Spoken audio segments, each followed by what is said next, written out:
How's everybody this morning? Great. So excited to be here together with you guys today. This is a real thrill for me. I love being able to share, to teach, and to give back, and it's a great opportunity. And I hope you have a wonderful day today. We're going to try to keep you engaged, and it's not all about numbers. Don't worry, but there are going to be elements of it that are going to help you establish a foundation for your business. So that being said, as you can see, the presentation today is called Stop Just Making Money. Now, circle that word just, okay? Stop just making money, but start building a profitable business. And you're going to hear me talk about my own story a little bit just to reinforce the messaging that we have for the day. And I'm going to walk you through a little bit at a time. So we're going to talk a little bit about a little introduction about how you got to look at your business, just some key fundamental elements that you want to consider. 5 purposes of a business. We're going to get you to download the app if you haven't done so already. We'll take a break after that portion of the session for about maybe 10-15 minutes so you can make a couple calls and go to the bathroom, do whatever. After that, we're going to do a session called Stop the Insanity. Start taking control of your money or your finances. Then we're going to do Stop Setting Yourself Up for Failure. Start setting relevant goals. We'll take the lunch break, and then we're going to do the last piece. Stop sitting on a fortune. Start maximizing your database. Now, and your repeat and referral business. So you can see there's a bit of a theme going on here. Let's just stop doing the things that we're doing wrong. Let's start doing the right things. But here's what I will promise you, because I know many times being in the real estate industry, as Greg even mentioned, we're always focused on making more money, getting more listings, lead conversion, how to do that better, all of these different things. These are all fantastic things. These are the things I also teach and train throughout North America also. However, what good is all of that if we're not making a profit or bottom line, have something left over at the end of the day, and we're running out of money or we don't have what we need? So we're going to talk about some of those elements. I'm going to try to encourage you to just implement a couple key things that can really make a shift. You're going to get a ton of information, I promise you, throughout the course of the day. Do not get overwhelmed. What I'm going to recommend is that you take a couple key pieces and you run with that. Make notes in that workbook and just decide on a couple key things that you're going to implement for 2020. Is everybody cool with that? All right, so don't get overwhelmed, but I'll drop 100 different ideas. Just pick up the ones that you feel you can implement to make a difference for your business for 2020. All right? So I've been in this game for 35 years. I can't believe I'm saying that. Of course, I started at 10 years old. And, well, okay, maybe a little bit older. But I was actually very lucky in my career because I was struggling in school. And I was really struggling. We had grade 13 at the time. They don't have that anymore. And I thought, man, what am I doing? I'm taking courses like calculus and physics and relations and functions. And I was like going, what am I doing? I didn't have a lot of guidance. I didn't have a lot of direction when it came to schooling, which is unfortunate. But the one thing that my immigrant parents did very well was sell real estate. And my dad came over to this country in the 50s, just like my mom, from Germany, and he was an electrician by trade. He got injured. I guess it was, he fell and he wrecked his wrist. And during rehab, he took the real estate courses and the licensing. Probably best thing that ever happened to him, because I just let you guys know, my dad was a rock star. I mean, he could outsell anybody I know. Even back in the 80s, he was grossing over $350,000 a year. Without a team, that was just him being his charming self, all right? And I'm fortunate because I got a little bit of that chip off the block. And so selling real estate came very naturally to me. Now, that being said, I want to let everybody know in this room, it's not about being a natural, because being a natural is all well and good, and that'll make you money. But the people that have to work at anything the most are the ones that are the most successful. I've seen that whether it be in real estate sales or even in brokerage. If it comes too natural, you take things for granted and you don't really work at it the way you could or should, because you just kind of rest on your laurels, right? So I did very well selling real estate. I worked with my parents for 1.5 years. That was so much fun because my dad is a partier. He's like to have a lot of fun. We went to lunches all the time. But I got to be honest with you, after 1.5 years of working together with my parents, I always used to get this. People come up to me and go, "Oh, are you Walter's son or Ann's son?" And I would be like, "Yeah, that's me."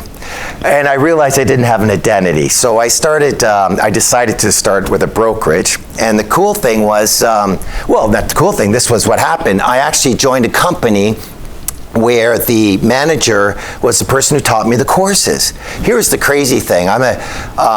At that time, I interviewed with this person. Her name was Marg Hines, and I didn't interview anywhere else. It was all about the relationship. I joined that company only for the relationship. And here's the weird thing. When it came to costs and pricing, I want to let you know something. I was the only agent in that office who chose this crazy plan that they had structured at that time because they were competing with Remax, but I didn't know any different to check any other brands out. I was paying $1,200 a month for a 90-10 split. Now, Mark looked at me when I said I wanted that plan. She said, "Peter, nobody's taken that plan before. You sure you really want that?" And I said, "Yeah. Because you told me that the break even on this is about $1 million in volume. If I can't do $1 million in volume a year, I might as well get out of the business." I was that cocky, all right? But I took that plan and whatever else, but it was not about the price. I didn't join that company because any other reason that I knew that person, and she took the time, and she taught me the courses. So I did very well at that company. We built it to 90 agents at that time. It wasn't my brokerage. I was just an agent. And I was the #1 producing agent in the office. I was doing about $250 a year. I just was natural at it, okay? And I don't say that to brag. I promise you guys. I'm only saying that to give you some context to my life. Here is the crazy thing. There was a time in Canada, I come from Toronto, Ontario, Canada, and we used to have what's called deductions at source. That means when you got a paycheck, they took the taxes right off the top, right? And I remember one year I got an $8,600 tax refund. I thought it was Christmas. This is awesome, right? And I thought this is great. And then the next year the government decides to make us independent contractors, right?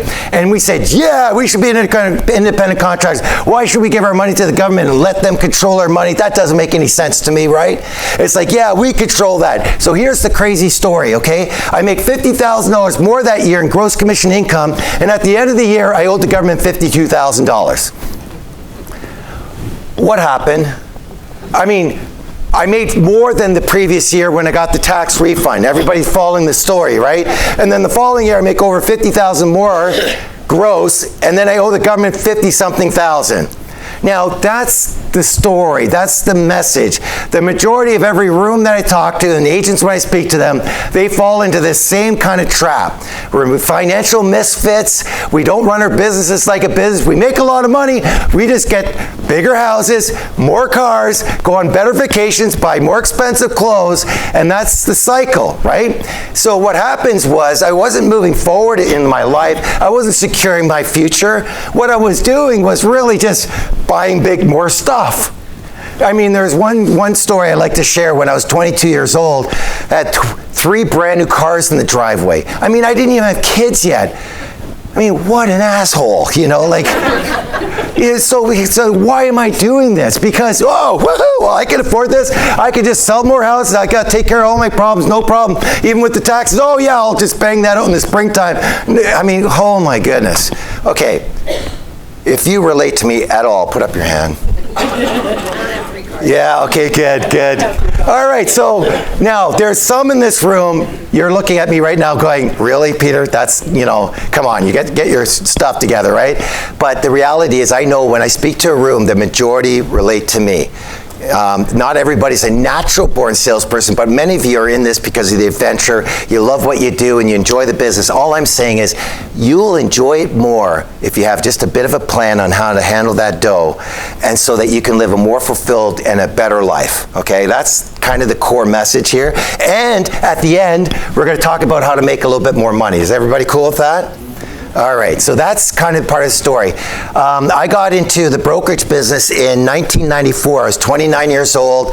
I built it from scratch. I recruited 40 agents from my competitors in the first 12 months. I was rocking the phones. I had no problems prospecting, had no problems picking up the phone, no problems making things happen. However, when I got to 60 agents in the second year, I was looking at my bottom line and going, wait a second. I just left this lucrative sales business, making all this money. I got 60 agents now, 60 hands to hold, noses to wipe, right? And I'm making $50,000 net profit. No thanks, that doesn't work for me. So the best thing that ever happened to me, because in the course of my career, I always went to the trainings. I went to all those speakers. I did Floyd Wickman, I did Buffini, I did Richard Robbins, I did, oh my goodness, who else? Tommy Hawkins, right? The older ones can know that, right? And so I went to all of these trainings. I learned a lot, and I learned how to hone my skill, build a better presentation, all those wonderful things. But I never hired a coach or consultant to help me with my bottom line until I had my brokerage. And when I brought this gentleman in, he taught me a couple key things that absolutely turned a light on my head. And by the way, my business today is founded on that one experience when I had that light bulb moment. And he said, Peter, your problem is you're not looking at the right numbers. You're looking at agent count. You're looking at comp plans and this and that. You need to look at gross profit per agent. Now, you don't need to hear all of that or need to know what that all means. All I'm saying is this.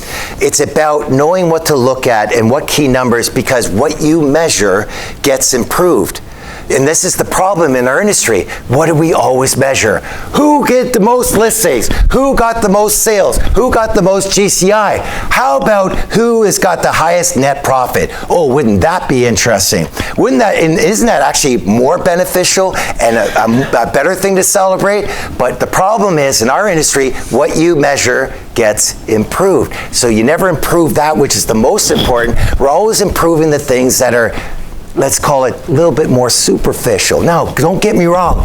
Guys, I'm that person. I love the awards. I was all about it. When I was 17 years old, I was a car wash attendant.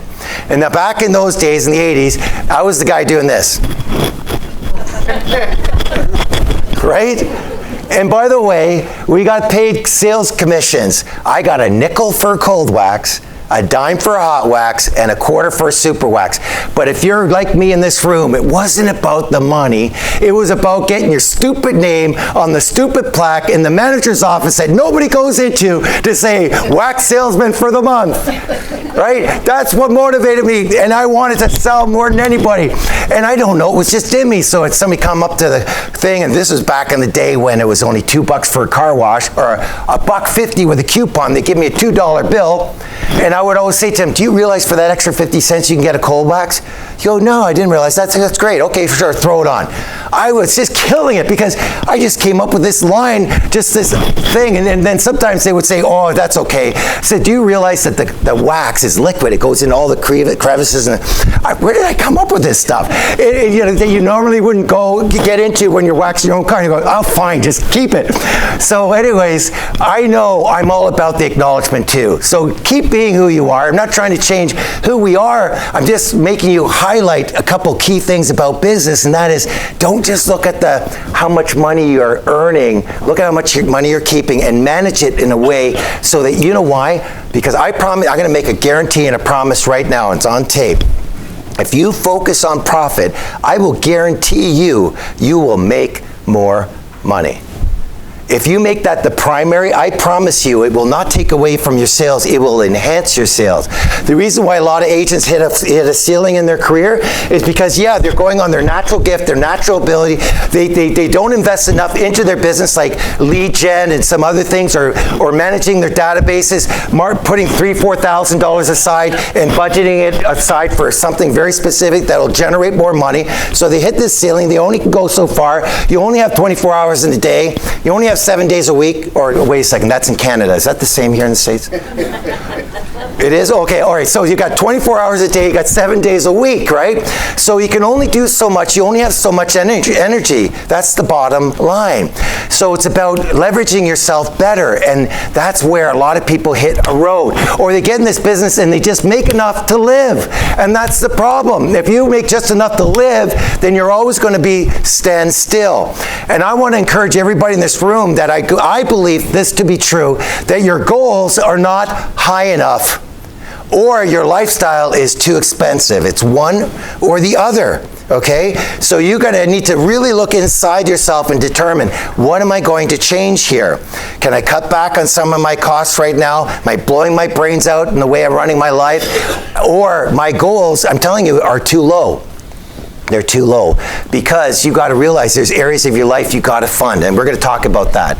So for me, for my company, because of this inspiration I got in the year, it was about 1999, 2000, from this amazing coach who really turned the light bulb in my head. I realized something. It says, oh my gosh, and I started looking at things differently, and that seed of thought is what germinated and grew, and this is what I want to share with you guys today. I hope I can just lay that seed of thought into your mind, that you can just grow your business, and you're going to come up with the solutions on your own, because you've got the right premise, the right thought process to build off of. So when I started this company called the Profit Center, I realized I couldn't be about my natural personality, which is, hey, make more money. I can motivate anybody. I know that. I know it's just in me. It's just my nature. The energy you feel, you see, it's going to get amped up. I don't get tired. But the thing is, I know I can motivate people, but the thing is, am I motivating them down the wrong road? Because throughout my career, I had coaches and trainers that did exactly that. They were always teaching me how to make more what? Money. But they weren't teaching me how to run my business like a business and make more what? Profit, right on. And that's the whole point. So when I started this company, this was my passion, to enhance people's lives by guiding them to greater profitability.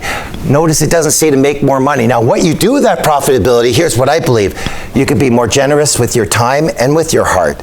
You can be able to serve more people. This is the beauty of it. When you're focused on profit, you actually can give more and give back more, because everybody in this room wants to give more, right? You're in this business of serving others, and you enjoy it and you love it. But the reality is, if you don't serve yourself first and you don't look at your bottom line, you're going to hit a wall or a ceiling, and you won't be able to move forward. This is the ceiling I want to break through for you guys, or with you, and maybe or enhance where you already are. Because I'm not saying that we're going to teach you everything that you ought to know. And some of you are doing some great things right now. Don't get me wrong. I'm not broad brushing this. I'm saying, hey, I believe you're going to make a breakthrough if you really embrace this message, okay, and understand it. It's not that hard, I promise you. Because if a guy like me can do it, I promise you, you can do it too. All right? So that's our mission. That's what makes us different. We're not about just helping people make more money. It's about enhancing their profitability, guiding them to greater profitability. Greater profitability. So that's who we are. That's what we're all about. All right? And that's the premise upon this whole presentation today is going to be on this premise. So ask yourself some of these following questions. Now that we've started off with that premise, do you want in 2020 to make more money or make more profit? Shout out your answer. Profit. Fantastic. You guys are doing well, okay? You got the right answer. Profit. Think about profit, because profit is also a word that's very misinterpreted. A lot of people use profit in a way that, oh, I made this much profit. No, you didn't. You made that much money. So realize we're using a proper definition for profit. For you guys, profit is what's left over at the end of the year, after you pay your taxes, all your business expenses, after all your lifestyle, your vacation, and what's left over. That's profit in the context of this meeting, okay? So you want to make more profit, absolutely, number one. Number two, in 2020, we want to build a business.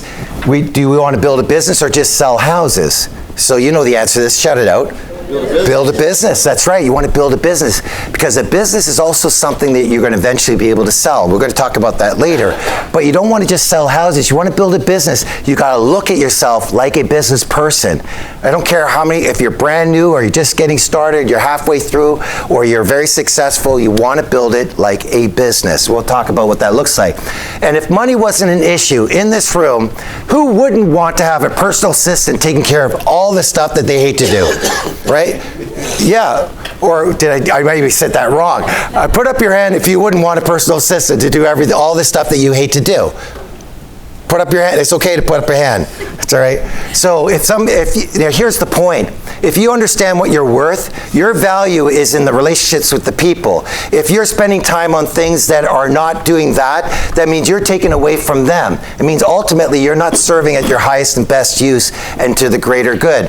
Here's the danger. Sometimes we like doing some of the paperwork and some of the nickel and dime stuff and also designing newsletters and so on. That's also a danger, because the reality is you're in the business of serving others, bringing them into homes. And if you are not focused on what you're doing, you're taking away some of that energy. You only have so much, and you're putting it somewhere else. So just realize that. And I'm not defining this all for everybody. I'm saying you want to look at things from that perspective. As a business person, you want to leverage your business, right?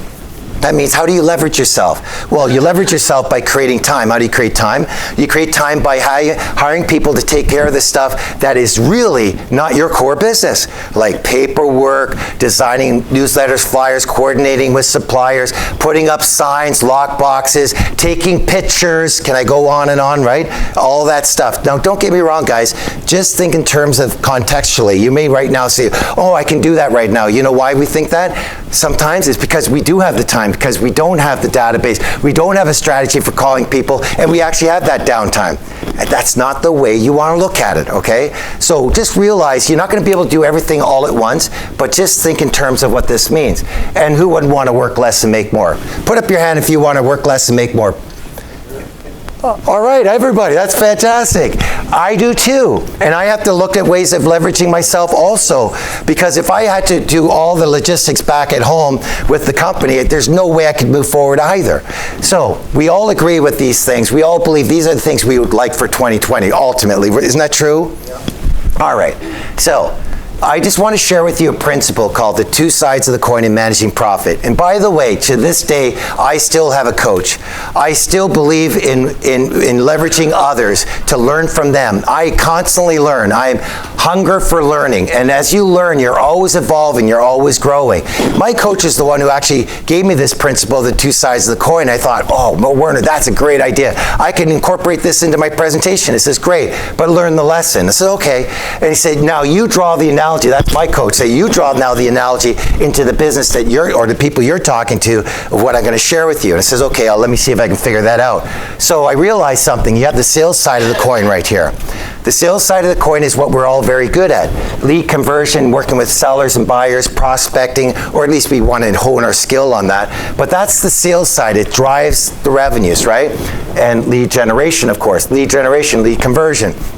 So all of those things we're very focused on, and that's actually what we're maybe more primarily focused on in general. But the other side of the coin realizes what's called financial operations management, all right? What that includes is improving processes, like making what you do better, like having a checklist, enhancing it, living document. How do you deal with with your clients? How do you deal with after sales service? How do you build your listing presentation, your buyer presentation, your goals, your plan, budgeting, cash flow, tracking, all the stuff that most of us go, ugh, right? But that is the other side of the coin. It is a very important side of the coin. And by the way, we're all doing both sides. Just in general, we're doing this very poorly in general, okay? And here's the problem. See, sales makes you money, but financial operations makes you profit. I'll give you a perfect example just to reinforce this point. I have the opportunity also to work with, we have about 40, 50 teams that we work with throughout North America right now as we speak. One of those team leaders, her name is Mary. She does about $1.5 million in GCI, or gross commission income, annually, but she has a net of over 40% bottom line in her pocket. And here's the reason why she's as profitable as she is. She spent a lot of time building her listing presentation. She didn't just fluff it off and just get some sort of template from the brokerage or whatever else. She took it, she enhanced it, she made it awesome. She can show when she does a presentation that she can sell a house in less time for more money than anybody else that ever competes with her. You do not want to compete with Mary, because her presentation is so smooth, it's so fantastic, it's so polished, right? Then not only is she going to beat you out in the listing, but she's also going to get 6% in a marketplace where 5% is normal. And here's the best part. She pays the normal 2.5% to the selling broker. What does that leave her? 3.5 3.5. Now here's the thing. Here's what I see all the time, whether it be in brokerage, whether it be teams, whether it be agents. Anybody compete on price. Anybody.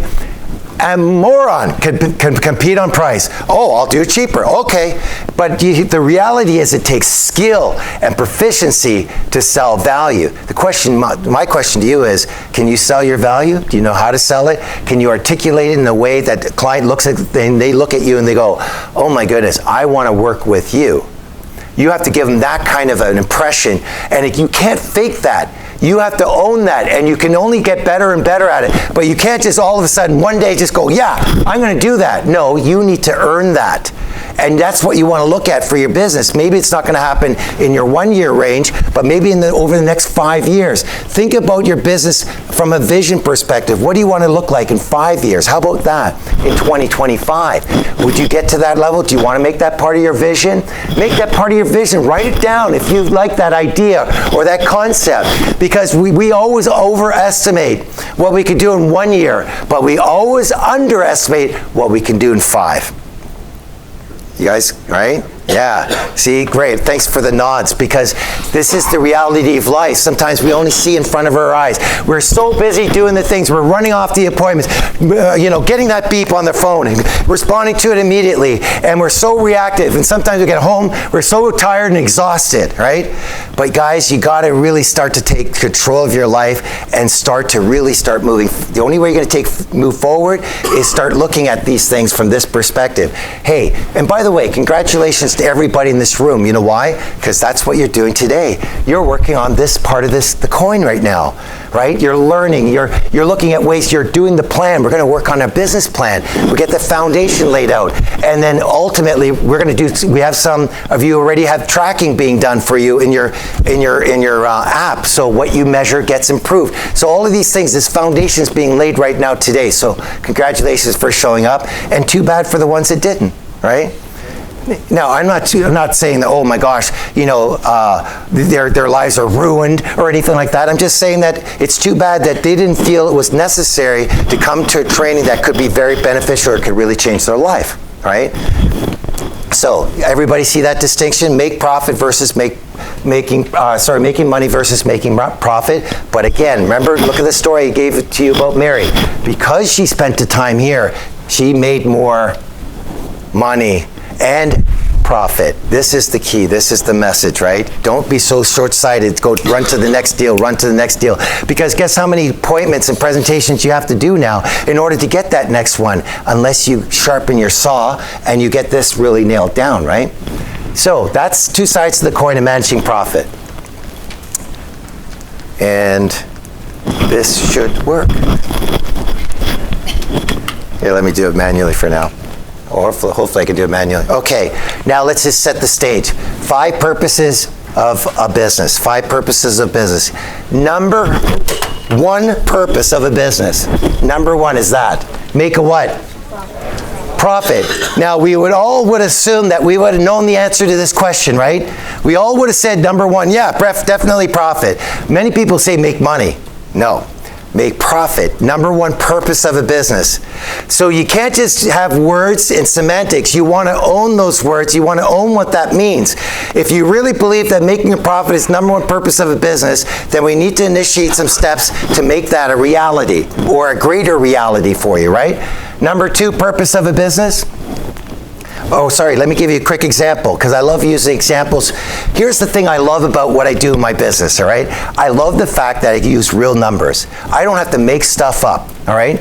A lot of other people, they make stuff up like, oh, people that join our company have an average increase of 35% of their net worth or their profit annually. Bullshit. Because there's no way to really track that or to quantify that. So I just want you guys to know that in life, there's a lot of crap out there. There's a lot of bullshit. So don't believe everything you hear and just get into the hype. Look at reality. I like looking at reality. That's why I love numbers. Numbers, you can manipulate numbers, but I'm going to show you real numbers in respect to a context of 2 different businesses here. These are 2 teams, actually. And team leader number 1 makes $1,034,000 in gross commission income. Not bad, right? Not bad. Who wouldn't want $1 million? That sounds pretty cool. And the other one, let's see if I can reset this. The other team leader makes $1.293 million, okay? So right now, here's the reality of our industry. Who do you think is going to be invited to speak to an audience to talk about teams and how to run a great team? Number one or number two? Shout it out. Right, and it makes sense because all we're looking at is one number, which is a volume number, right? So let me share something with you. Team leader 1 is making a net profit of $467, not bad, right? Team leader 1, $467, but team leader 2 is making, oh, that's interesting. How is that possible? $385. Still good numbers. I could have used a much more extreme example. But so right now, if you're talking about who's the more profitable team, it's team leader, shout it out. Number 1, you're right, number 1. Number 1's the most profitable team. But who gets chosen to speak and tell everybody how to build a great team? It's team leader number 2, right? Now, I'm going to go a little bit deeper on this in a second. I'm just going to, these are real numbers, guys. And by the way, it's funny, you know, because if you do a presentation, sometimes you could have a tendency to, let's say, exaggerate. But and here's the funny thing. I actually, when I started looking at reality, I realized that reality is actually more extreme than the fantasy I could have made up in my head. Because I wouldn't have been as extreme as what I see sometimes in reality. So sometimes I have to caution people, say, guys, I promise you, these are real numbers. Because sometimes I could use an example so extreme you look at it and go, really? Is that really the case? Yeah, it is. So let's talk about the second purpose of a business first. It's to leverage time. If you're looking at running a business, it's about leveraging time. That's why if you're building a business, the first thing you want to do if you want to leverage time, of course, if you're profitable enough, is you hire somebody who takes care of the $20, $15 an hour work. It makes perfect sense. That's just a natural way to leverage yourself. Why? Because you want to spend more time invested in doing the things that are the highest and best use, the most productive of your activities, right? So leverage time. So let me show you this. This will freak you out. So the same two teams, okay? I also track, we do this thing called a team profit analysis. And when we do a team profit analysis, one of the metrics I look at is how much of the volume of the team is the team leader doing themselves. So in this example, team leader 1, the number 1 profitable team so far in this example, he's doing 36.95% of the volume. Team leader 2, remember the one who's going to speak in front of you and tell you how to build a business? Doing 81% of the volume. You follow with me here? 81%. What does that mean? I'll tell you what exactly it is. He's a client of mine. I said, Robert, here's the deal. The problem is, the reason why you're hanging on to all that business, not giving it off to your team members so that they can be more profitable, is because you need the money. That means you're not profitable. I don't care that you put $385,000 in your pocket. The fact of the matter is that you can't even put 1% of that into your profit bucket when we do your 5 accounts. Tells me the story. So, hey, it's all about shining a light on reality, right? Shining a light on truth. And that's a good thing. So don't get me wrong, I'm not beating up on him. I'm just saying, Robert, aren't you glad you could see this for yourself? He says, yeah, absolutely. I need to figure this stuff out. I said, you know what? One of the things you might want to do is you need to cut back on your lifestyle. It's cost you way too much money. If you can't get by with $385,000 net, then it means you got a problem there. So let's start with that. So you see, sometimes when I coach or train somebody, it's not about helping them make more money. It's also about, hey, you know what? You got a problem here. Because I help you make more money. You're already exhausted. You're doing 81% of $1.3 million. What is that? That's 800 plus another, gosh, 80% of 300. That's $1 million you're handling on your own. Like, holy mackerel. You know how exhausting that would be? Right? So you see, guys, that's why I'm very passionate about our message. It's not just about making more money. It's about making more profit. It's about leveraging your time. It's about being smart, having a great life so you can give back more. Because that's really the end game, isn't it? Isn't it about serving others, whether it be your spouses, whether it be your partners, whether it be your children, your friends, being able to enjoy their company, going on vacation. That's what life's about. It's not about making money. But if you have money, and you're profitable, that's awesome, right? And it's about having the right priorities, right? So think of it in those terms. So again, you want to hear from this person here about how to build a better business or life, or this person here, right? And I have some team leaders, they only do 17% of the volume, and they're the most profitable. And guys, I could show you the evidence. I've got it all inside my system here. In fact, some of you already have access to that data, and we could talk about that later. But bottom line is, this is what I mean by leverage. You want to leverage yourself, right? So that's the core messaging. And again, here's the problem. Who gets the bigger award? Team leader 1 or 2? Right? See the problem with that? So yeah, I'm all about the awards too. I love the acknowledgement. However, what's more important, right? And see, these are the people that get emulated, put up on a stage, they're carrying the big trophies like, oh, look how great I am, I'm so amazing, right? And they're broke. And the person that's clapping maybe does only $500,000 going, oh, that's very good, congratulations, right? But they put $300,000 in their pocket, right? So that's the point I'm trying to drive at. This is so weird for me, I gotta be honest with you, even after doing this for 10 years, because I was the other guy, okay? I still have elements of that, but because I have awareness, I catch myself, right? And that's what stops me, and then I try to make better decisions. So 70% of this room are just like me, by the way. This is, I like doing color profiling. Orange, green, blue, gold, or who's familiar with that? Okay, just a few of you. So anyways, just so you know, I'm orange, all right? So if you ever want to know a definition of orange, just look at me, right? This crazy guy's got all this crazy energy, hopping around, leap tall buildings in a single bound. I leap before I look. That's my core personality, and I can't change that. I am who I am, right? And but so you have to own who you are, but it doesn't mean that you say, well, that's just the way I am. That's the worst thing I ever hear somebody say, well, that's just the way I am. Well, that sucks. It doesn't mean that you're not true to yourself. It means be respectful of other people. And by the way, oranges are very good at adapting, because in this room, I'm going to have oranges, greens, golds, and blues. And here's the bottom line. The people that look at me like this, they're the greens. You know who you are. You're saying this, Peter, can you stop with the stories? They're not that funny in the first place. Just get to the bottom line. So if you're a green, here's my message to you. I'm sorry, but the majority of the room are oranges, and I need to entertain those folks, so suck it up, buttercup, all right? By the way, I love the golds. The golds in the room are these people here. They will come up to me after the presentation. Hey, Peter, how's it going? Hey, good. Did you enjoy yourself? Yes, absolutely. I just wanted to share something with you. The workbook you gave me, I just highlighted in yellow the spelling mistakes that you made. And then, and here's there was a grammatical issue over here. And by the way, they're great. I love the goals. Thank you for coming, because my workbook gets always improved because of you. All right? And the blues. Wait, there's one more color. Let's talk about the blues. Here's the blues. Here's a blue on the telephone call talking to a past client. Mary, how are you? I was thinking about you the other day. How are things? How are the children? How's Luke, Jenny, and Sally? And they're 5, 7, and 6. And they're, oh, the dog. I was thinking about Rover. I love your dog so much. Put up your hand if you're blue. Okay, oh, Dave, I know, Dave's a blue. A couple, some blues are a little shy. Dave's not as shy. I'm a blue, he owns it. But anyway, so we're all different. So you be true to who you are, but it doesn't mean that you don't apply, just like when you're talking to a client, you want to know who you're talking to as a client. Are they an orange, a green, a gold, and blue? You know the worst case scenario? Have an orange husband or wife and a gold spouse. The worst, because guess what? The gold wants to read all the paperwork. They want to go through all the details, and the orange just wants to get going and watch the football game, all right? And it's like, where do I sign? Let me get out of here. That's why I recommend, by the way, this is not part of the presentation right now.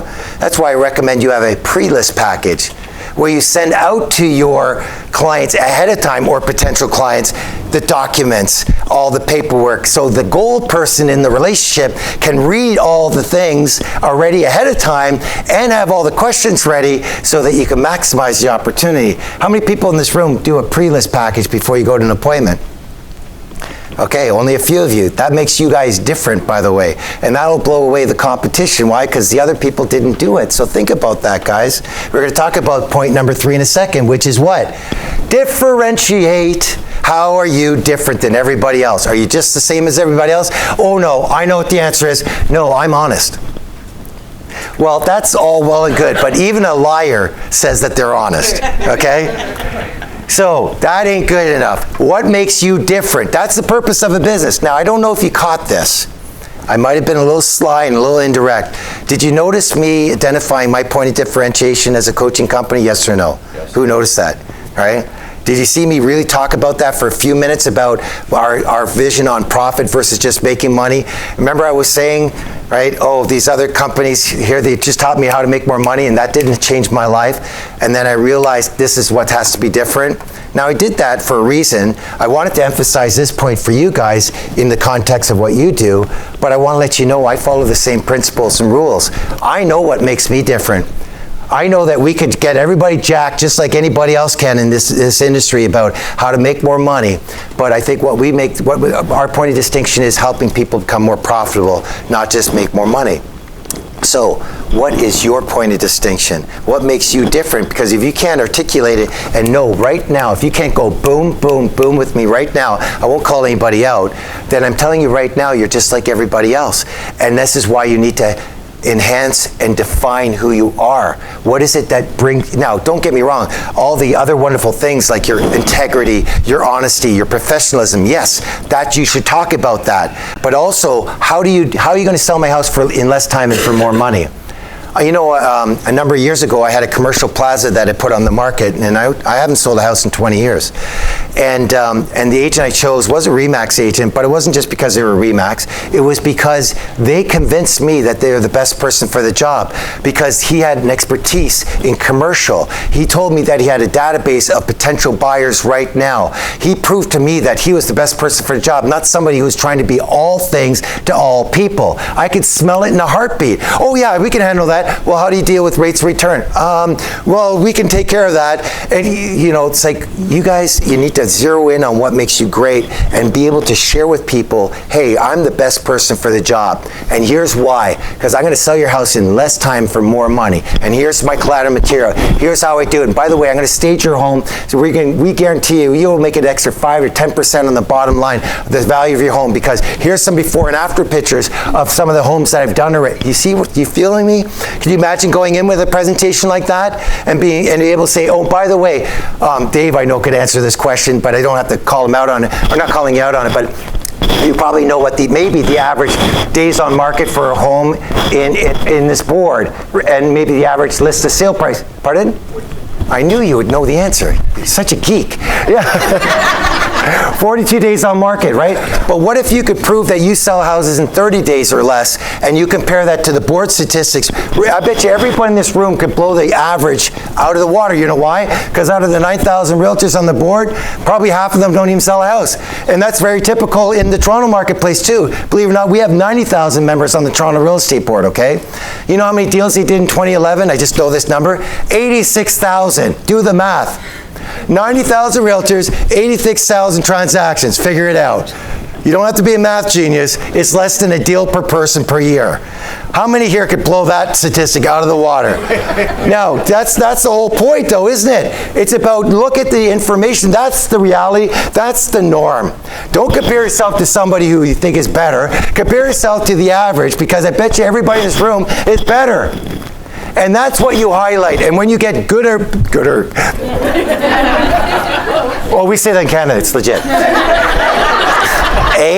Anyways, bottom line is, when you get better, you enhance your presentation on an ongoing basis. But this is what I'm talking about.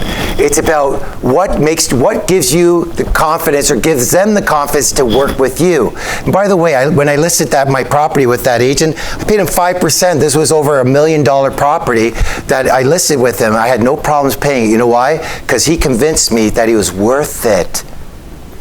So guys, I walked the walk, I talked the talk, I followed it through. I believe in that. If somebody came to me and said, Peter, I'll do it for 4%, I would actually feel right now, you're not the person I want for the job. I know that for a fact, because you can't even negotiate your own salary. There's no way in hell you're going to take one of my prized possessions that's worth over $1 million and put it on the market and sell it.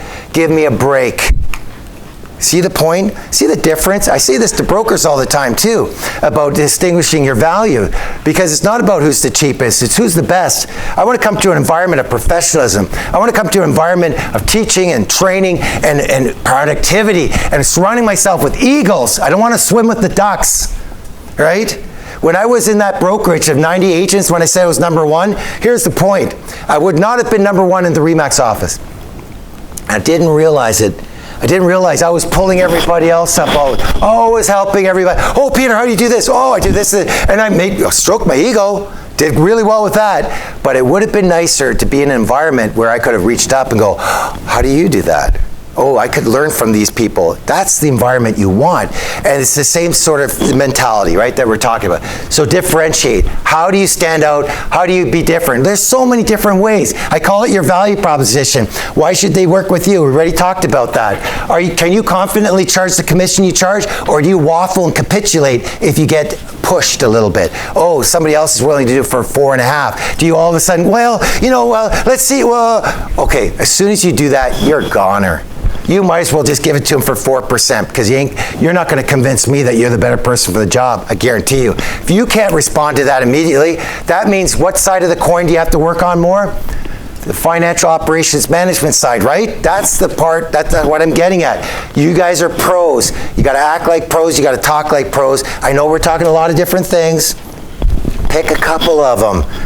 Be able to answer that question. Well, Sally over there from that company said they do it for 4.5. What's your answer?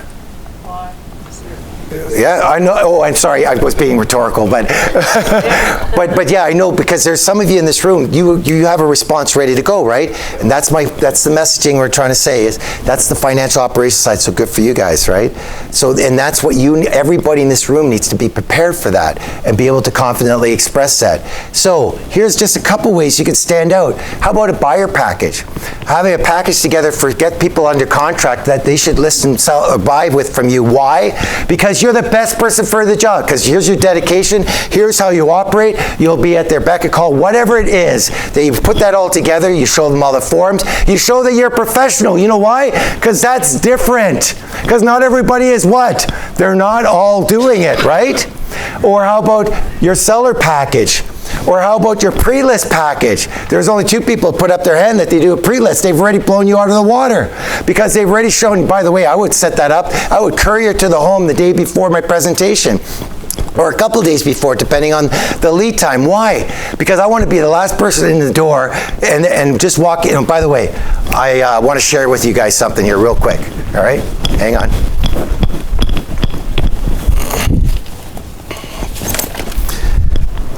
I have the privilege and the opportunity to work with some of the top people in the industry, whether it be brokerage, teams, you name it.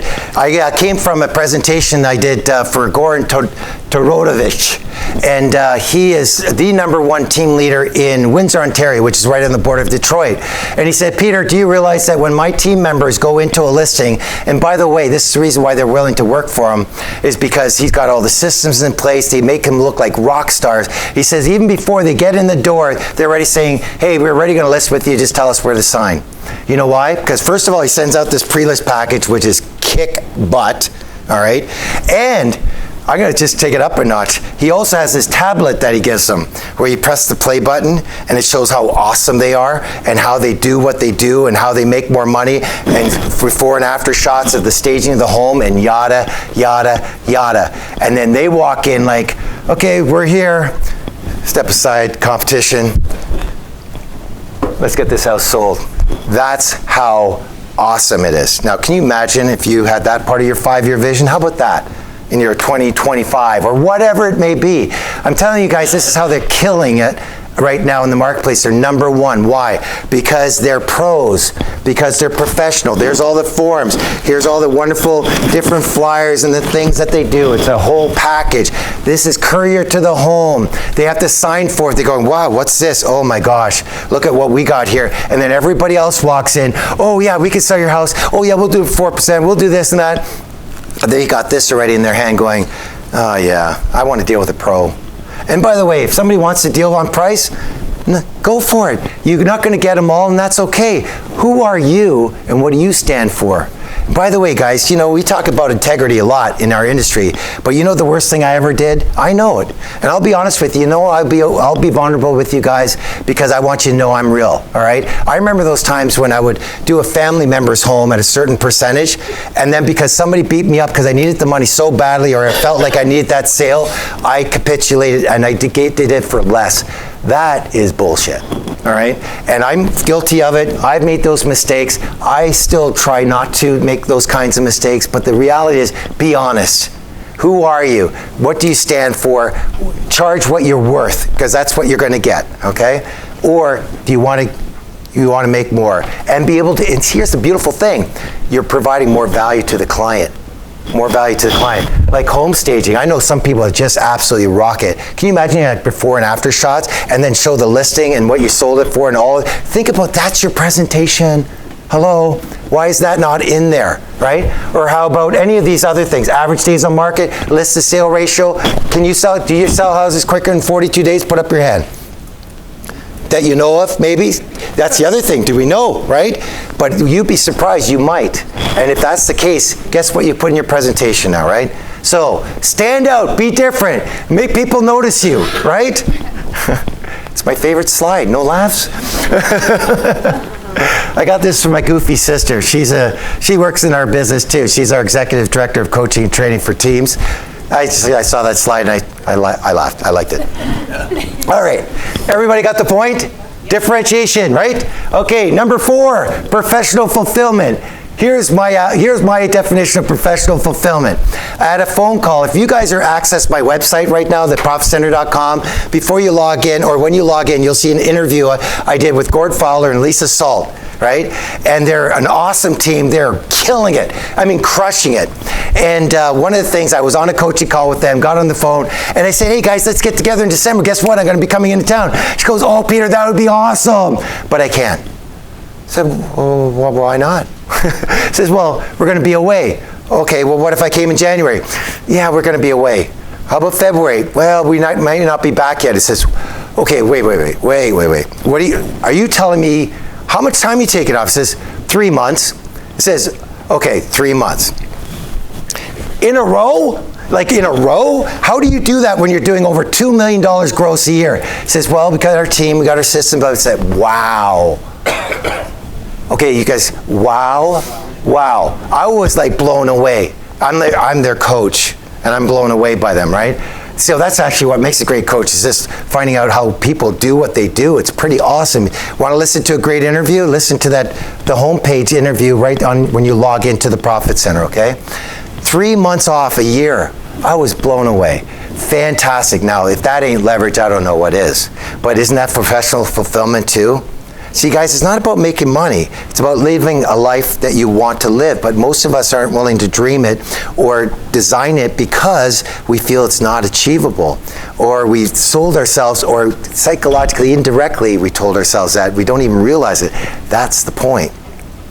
You want to think big. Why? Not just to make more money. You think big. You get out of that box. Why? More fulfillment. Leverage your time. Better lifestyle. Make more profit. You with me? You feeling me now? Right? That's what it's all about. And so, guys, last one, have something to eventually sell. To have something eventually sell. There's no question in my mind. I know each and every one of you could sell your businesses if you do it right. Right? Have something to eventually sell, because here's the problem.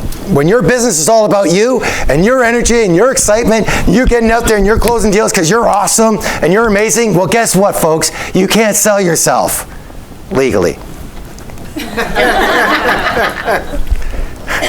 But what you can sell are your systems, your processes, and your database.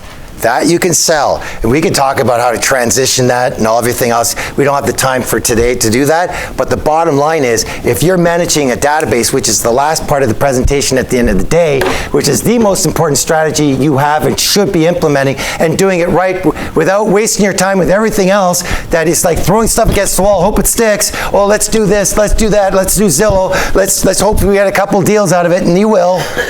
But will you get the return? And then all of a sudden you're spending all this money on all this cold stuff, and you got a warm database that you're not maximizing out. And I got to prove it to you how much money you're losing by not following through with that on a consistent, strategic basis.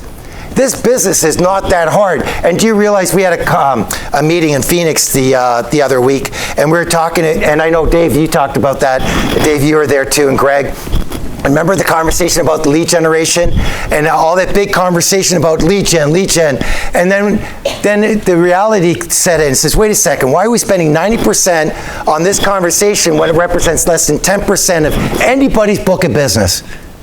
And I can prove it to you because I got the numbers to back it up, right? So my point is, why aren't we dealing with the most important strategy, which is the people business, the relationships? Instead of running to that next deal, maybe showing up at the next closing when they're moving with their friends and family with pizza and beer or whatever else, helping them move a couple boxes so people go, who's that person? Oh, that's my realtor. Oh, do you think maybe they sell houses or buy or sell houses, their friends and family, yes or no? Yeah, oh, okay, great. Why aren't you doing that for every freaking closing? Hello, you get a dozen people that are potential buyers, somebody that already loves you, you're showing up with value like food. No, we're running off to the next listing or the next freaking Zillow lead that comes in, because if you don't get on top of it right away, you're gonna lose it. Yeah, that's what we spend time on. See, guys, let's talk about integrity. Let's talk about what really makes it work for you as a business person and in your career. Wouldn't that be a lot more fun? Wouldn't that be, who's going to put that in your 2020 plan? I'm just curious. Anybody? Okay, a couple of people, good. So there's one more ditty we just throw out there, right? I could come up with 1,000 of them, literally, but just pick the ones that resonate with you and make it part of 2020, or put it on your 2020, put it on your vision if you don't think you can do it this year. But in all fairness, why not? Like, why not? That's what I would do in a heartbeat. So guys, have something to eventually sell. So here's the bottom line. I'm going to go through this real quick. When you're building a plan, I think this may or may not be in the workbook. If it isn't, you can take a picture of this on the screen when I get it built, all right? That's what we're doing today. We're building this foundation. It's got to be wide, it's got to be solid, it's got to be strong. Because when you build on something, you don't want it falling apart. This is the problem. A lot of times people jump right to strategy. They got no plan, they got no solution, they're not being profitable, they're making just enough to survive, and everything falls apart on them in their life. That's the reality. You got to have this. You're going to have that today. Okay, I promise you. That's knowing how to, you're going to manage your money from this day forward. Promise you, when you walk out today, you can follow this strategy through and it absolutely could change your life. And I mean that from the bottom of my heart. So I can't wait to share that with you. For some of you who've seen me do this presentation before, I said to those that have been in the room before, who's here heard me speak before? Put up your hand. Cool. So for all you guys in the room here that have heard me speak before, I promise you this, and you're probably already realizing this, you're picking up different things. You're hearing it with different ears. You're at a different place this year than you were before. You do need repetition. You need to repeat. You need to get drilled into our heads, because sometimes it takes that kind of time. So you build the foundation, okay? There's your operational plan. You're going to know, what are my KPIs, which means not just how much your gross is, how many transactions that represent, how many buyers, how many sellers, how many appointments, how many contacts to get the appointments. You with me? That's your plan. You're going to have that today. Then once you do that, then you build upon that, and that's your alignment. How are you going to manage the money, and how are you going to service the strategies you want to implement in 2020? So we're going to have that today after the break, okay? And then you're going to look at your value proposition. This is your homework. You have to look at how am I going to kick butt in 2020, how am I going to close more listings, how I'm going to provide more value, and how I'm going to articulate that to the person through my presentation so that I can convert more. Everybody good with that? Who doesn't want that, right? Yeah, exactly. So that's your value proposition. So see, now you got the foundation.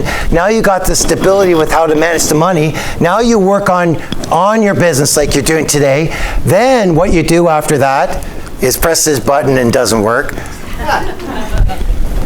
Is create the strategies. And that's what we're going to do at the end of the day. After lunch, we're going to do the last piece, which is how to make more money from that database. You're probably doing a little bit of everything, maybe a hodgepodge, maybe some a little bit better than others. But let's enhance it and make it even stronger, because I bet you everybody in this room is not getting the full return potential possible out of that database, all right?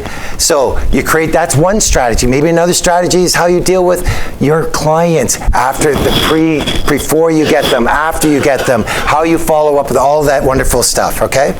Then after that, we're going to look at analysis. That means you're going to look at the information. What you measure gets what? Improved. Shout it out. What you measure gets what? Improved. Improved. That's right. That's a core fundamental lesson of life. It's not something that was invented. It's not some sort of special term. That is true. It is a fundamental purpose. So if you're not reviewing this, if you're not looking at it on even a monthly basis, which you are going to have access to, by the way, if just so you guys know, then how can you possibly improve it? I'm going to give you an example of that in a moment. And that is the last piece. That's the tip. Improvement. Make sense?